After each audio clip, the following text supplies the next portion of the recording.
Hello everyone, my name is Jonathan Harris, and we're back with another Botball analysis. This time it's going to be over the fall season in general, so I have a couple videos pulled up here that I want to go over and talk about what happened this fall season and just analyze a couple runs. Luckily, since I've had Botball analysis in mind this entire time, I was able to record some of the process that we went through on our bot specifically, so that I can show you the steps and the development that robot goes through. So today we're specifically going to be looking at multiple different ways to sort the red and green palms that were on the board this fall season. I have 4 different methods of how it was done, which is really interesting because they're all wildly different. So we get a really good look at some variants of thought here. I think is going to be really helpful, and so you guys can see the different approaches to a problem and the pros and cons of each one. I'm also going to look at each of these runs and maybe try to point out or give some insight onto what I think could make these runs better, just so that everyone can grow. But just to clarify, I'm not perfect. I make mistakes all the time. So when I'm giving advice on these runs, I am giving my personal opinion. This is not fact, because I am imperfect, and I'm just giving what I think the best suggestion would be. It's very possible that these teams have already thought of this, and they were able to think about it more than I was to see why these wouldn't work. But we're gonna try to think through those and see if we can find some ways to improve. Another thing to keep in mind is these teams for the fall competition did not have long to make these robots, especially since some of these were in-person competitions that were held in a invitational circuit that weren't actually in the fall competition. They even had less time to turn around and get these robots done so that they could take them to a competition. So take everything that these bots do or don't do with a grain of salt, because sometimes you fail just because you only had 3 weeks to build a robot. But for these runs here, we actually do see some pretty good results for a small amount of time, which is quite fascinating. But without further ado, let's go ahead and jump in with my team's runs for the season. So this is the midway section. So let me go ahead and start with this video. So to start out with, the palms this year are a mechanical sort. A mechanical sort meaning that the palms are placed in the same exact way every time. So if we can look on the board here, you can see that it is placed 3 green palms on bottom, 1 red palm on top, 3 red palms on bottom, 1 green on top, and that alternates. That is going to be the same exact every time. Some years that's randomized, but this year it is the same every time. And the objective that all these teams are trying to do is they're trying to get, I believe, it's either red in here, green in here, or green in here, red in here. I can't remember off the top of my head. We basically see 4 different methods of how these were separated and put into their different areas. So my original approach, so me and my partner in crime, whatever, co-captain of the Plainview team, we decided that we wanted to use a bulldozer design like this, but then have this flipper down the middle. And this flipper was an L shape and had a little claw that could pivot in and out, just like that. And what this flipper did is it would reach in, it would grab them, and it would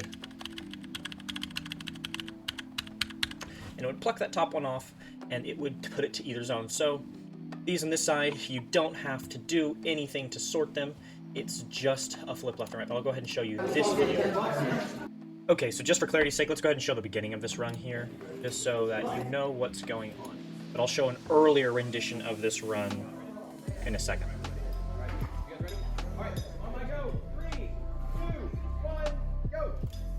So you see the bot actually starts in this start box over here. It makes more sense to put it in this one, and for most of the runs after this one, they do actually, no, they don't. The next version of ours, we'll get to that later. But the bot starts in this start box because we thought we were going to have time to put a Roomba in this start box and actually have it do something. The reason is because the Roomba can't fit in this start box.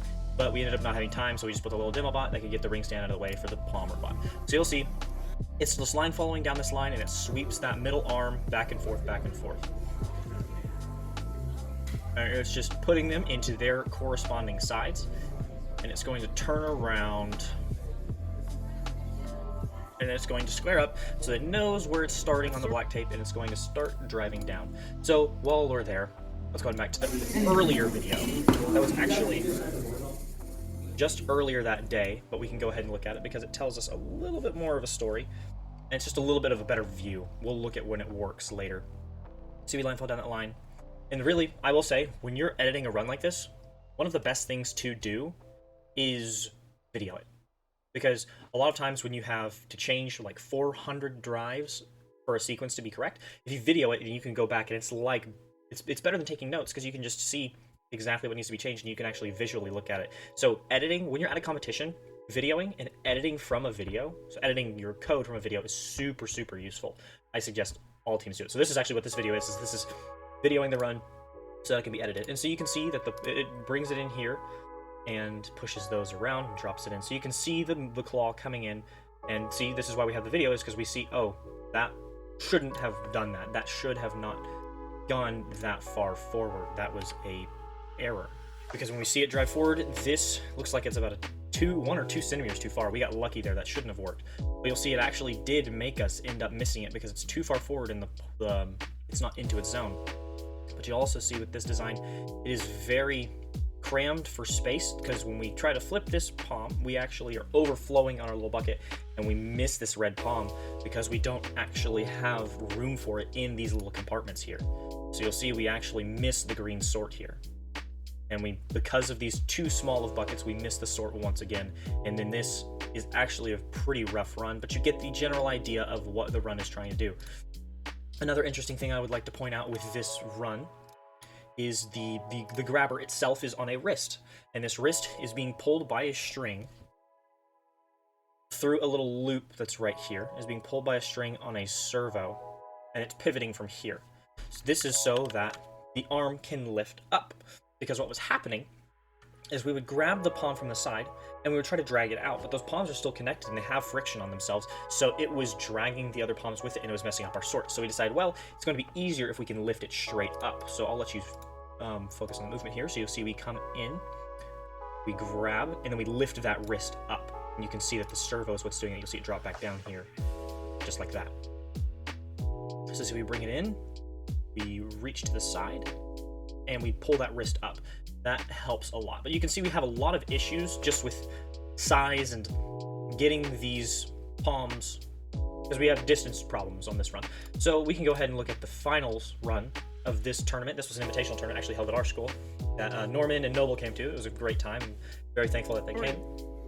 But we can just go ahead and watch what this does here, and this is going to give us so you see our drives a much better distances, so it can use that wrist, pick it up when it's supposed to, and it backs up and drops it just so that it actually gets it in its grasp inside that bucket. But you'll see we pick it up, and the distances are working much better this time. And you'll see, bring it in, side. So we back up just because we need that red palm to actually have some room in the bucket before we move over to the side. But you'll see this was a successful sort. Something to mention here, we're aware that these buckets are too small. This was something we figured out too late. We couldn't change anything. So we're going to keep hold of this green palm for now. We're not going to dump it because we're fixing to have to close on these green palms. And if there's one extra green palm floating off the end here, we have a higher chance of missing it. So there's nothing and no harm in just holding it, not there, but over here. So you'll see that's actually what we're doing. You'll see it drop in a second once we actually get to the box where it's supposed to be. So you'll see we drive forward, we close in on that. We're still holding onto the palm. You can hear us cheering in the background. But now the reds are in here, and we line follow down the line. And once we get over here, then we drive forward and drop the palm. So there are a couple things wrong with this. Most of them, there's two main ones. One is that this robot starts in this start box. This means that when we start the run, we have to drive down this way to get these and then turn around and drive this way. That's very inefficient because we have this whole segment here that's unnecessary. It would be much faster to start from this start box and just go straight down the line, put into here, and then finish what we need to do. Another huge issue that I'm going to go back to the other video to show you is the actual wrist of the bot itself. As you can see from this video here, that this flipper extends and then has a 90-degree bend to where part of the claw is grabbed, and then we have the gripper come out here. This causes a lot of issues. This means to open the claw in order to receive those palms, we have to put our claw at an irregular angle, closing off what could be the reds having more time to get into their bucket. You'll see this one, we're lucky because it's already over here, but this one's already outside of its bucket. But if we had a red slightly over here, it's hosed, it's going in here. We can't do that because the flipper has to be so far over to get around the palm. So that was a huge issue. Another issue is, it's because the claw is shaped like this, and I'll show you the next one where we improved on it and fixed these problems, but because the claw is shaped like this, where it actually gets behind the palm, we have to be extremely accurate on our distances. If our distances are off even a little bit, like you see in this drive right here, it pushes from the side and knocks it off. We got extremely lucky that that still worked.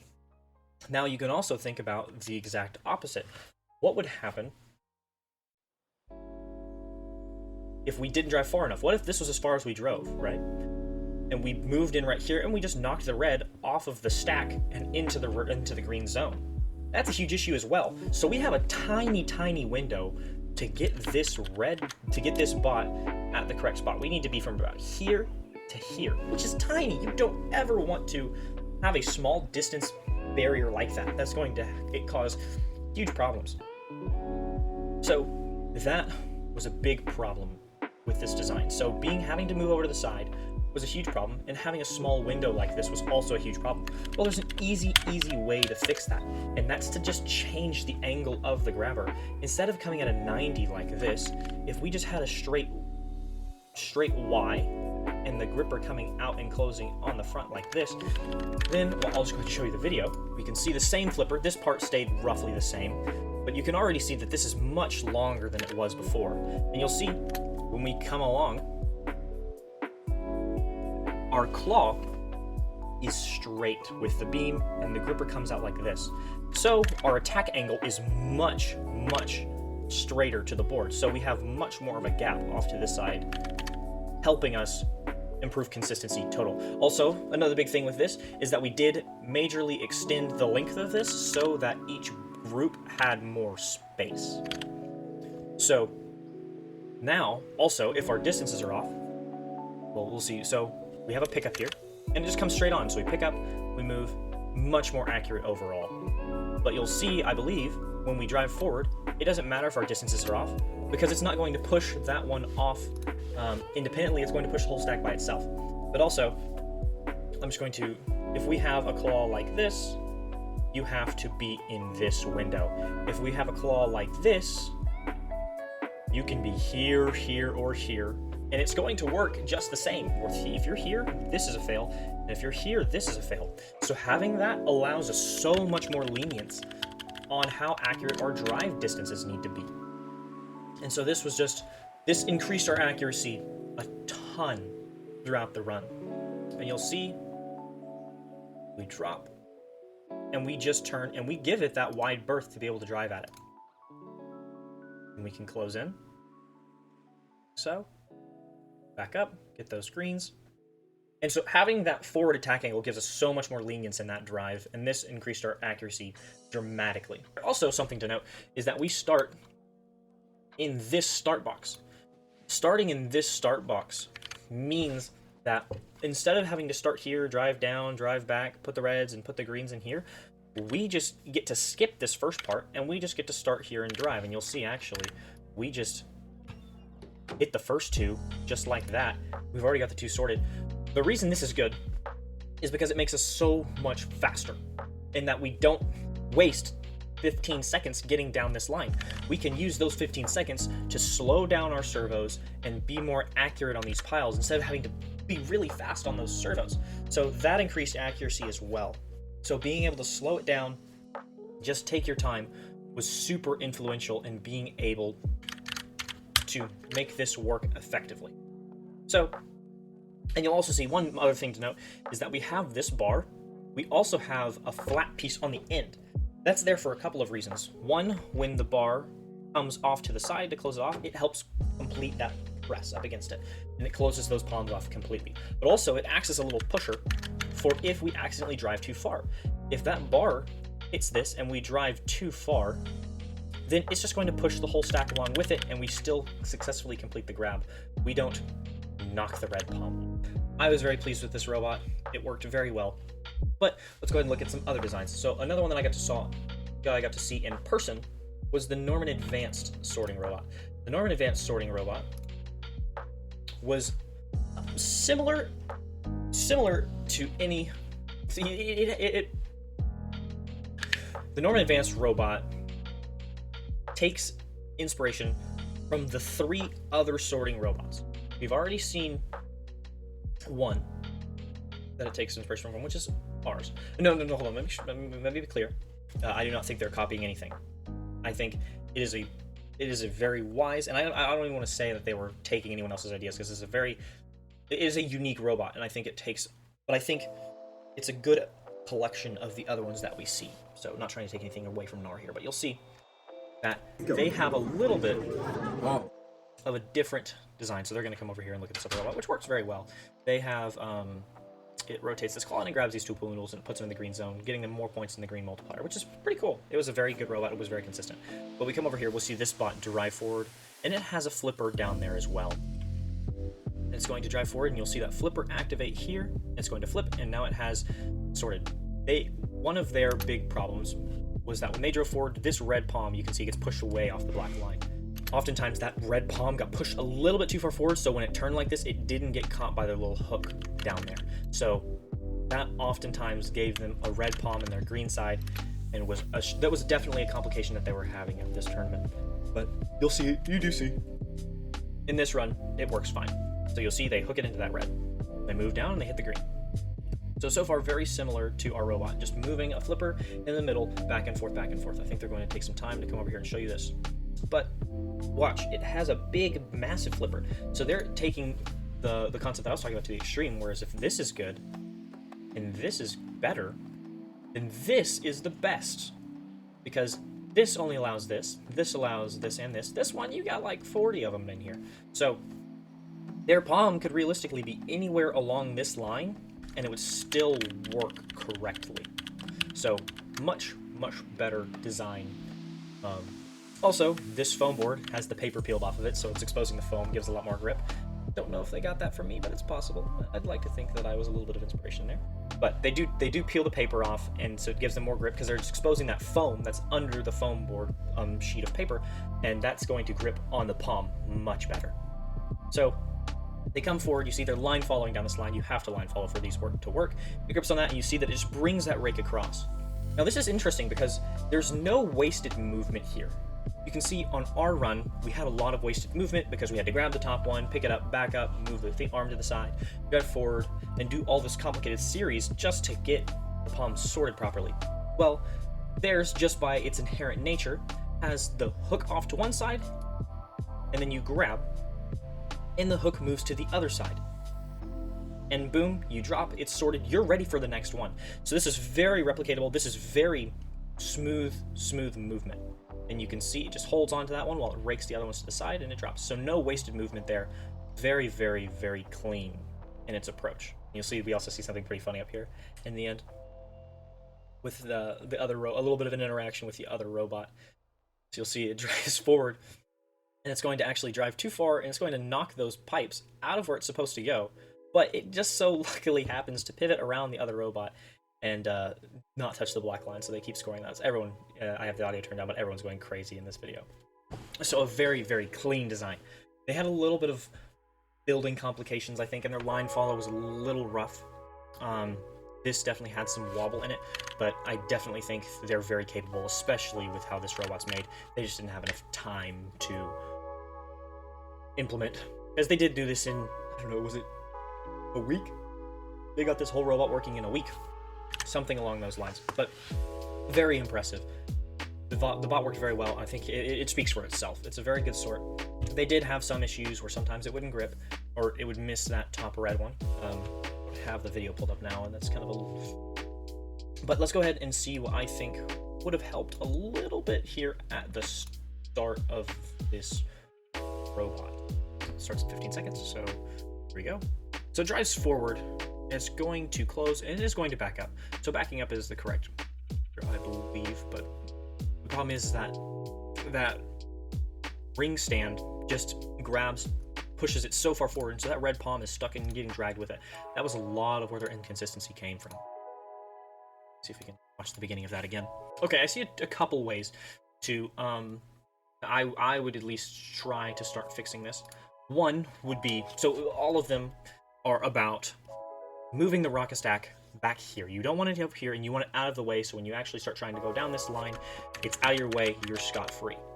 So, I think one idea would be having something on top of, let me see, 1, 2, okay, so it looks like they have one servo left over. I would definitely use that to get this rocket stack out of the way. I would bring it, probably, there's a couple ways you could do it. You would put it on the top like this, and actually have a big flipper that comes down like this. Now this is obviously not mechanically sound, you'd want to mess with this somehow, but have it come down like this, so that when they do their backup here in a second, it drags the rocket stack with it. So let's go ahead and see, because you'll see it does a backup here. There's some way, even if it was off to the side, just some hook to just get it out of the way. You're going to have so much better time. Another thing would just be to use the first 15 seconds that you have available. This bot over here doesn't even start until the first 15 seconds. That's a 15-second delay. So if you could just put a tail on the end of the robot, or maybe start it in a different way and just spin it so that the rocket stack gets knocked back here, that'd be an easy way to get it out of the way, because you have 15 seconds. Maybe start the different way, or you could even put it inside your bucket here at first and grab that rocket stack and just get it out of the way somewhere. But I will tell you, Norma Advance is a very good team. They easily could have done this if they had the time. I watched them write a lot of the code for this at the competition, so that's not a knock to them.